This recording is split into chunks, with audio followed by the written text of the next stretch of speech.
Good morning, my fellow yogic travelers. I'm mighty glad to be alive today, and I hope that you are too, as we continue to live, laugh, love, learn, linger, and live the life we love. Today, I'm going to give the last teaching of what I call the Awakened Joy series for a while. First and foremost, I ask you to remember all the people who you love, because when you love somebody, you want them to be happy. And you have to surrender and trust that they will find their way, probably by a different route than the one that we think is best. We're concerned for them because we love them, but being overly attached to how things work out turns our concern into worry instead of the joy of seeing how another person's life is unfolding.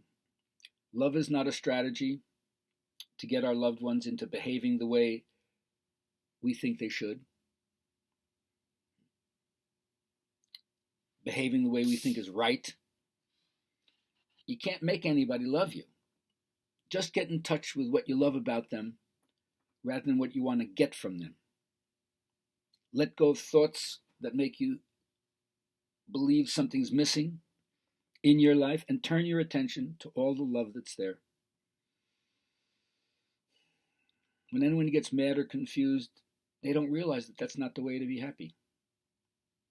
So we learn to move from blaming and criticizing to accepting and compassion.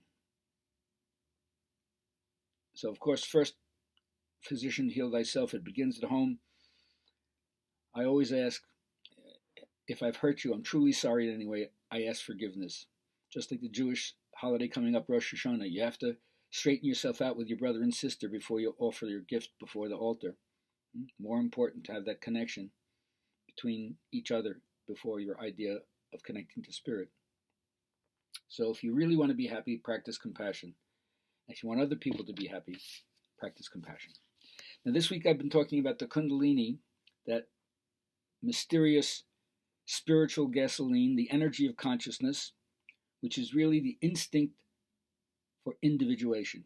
When they say it moves up the spine from the base to the head, they're just saying that as people's priorities change in life, your focus goes away from surviving, from enjoying, from power and mastery, from connecting and affiliating, from questing for the truth, from having an intuitive understanding of what life is all about, to find a kind of transcendent function that includes, incorporates, and goes beyond all the other previous motivations in your life.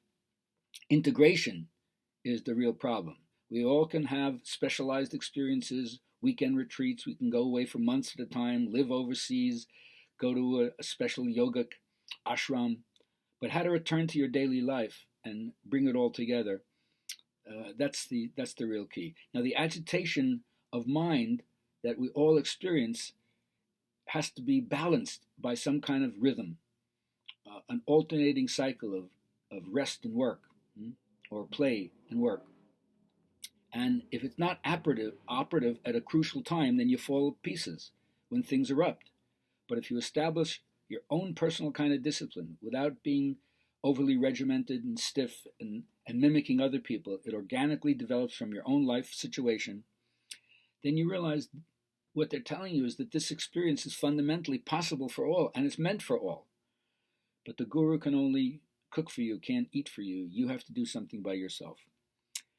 So yoga is about experiencing the universality of the self with a capital S. It's a little bit more impersonal than you might think, and its purview is transcendent. It's ahistorical. It helps you come back into your incarnation and deal with the details of a single household, but it's the expanded vision that takes you beyond what I call the neurosis, the burning quality of self-neurosis, of diminished personality functions, from all the snippets of trauma that we have personally experienced and all the institutionalized ways that we see injustice working in our society, as well as through what I call the nightmare of history. So don't be threatened by what you find. Go inside. Don't have anybody tell you you're weird or sick by doing this.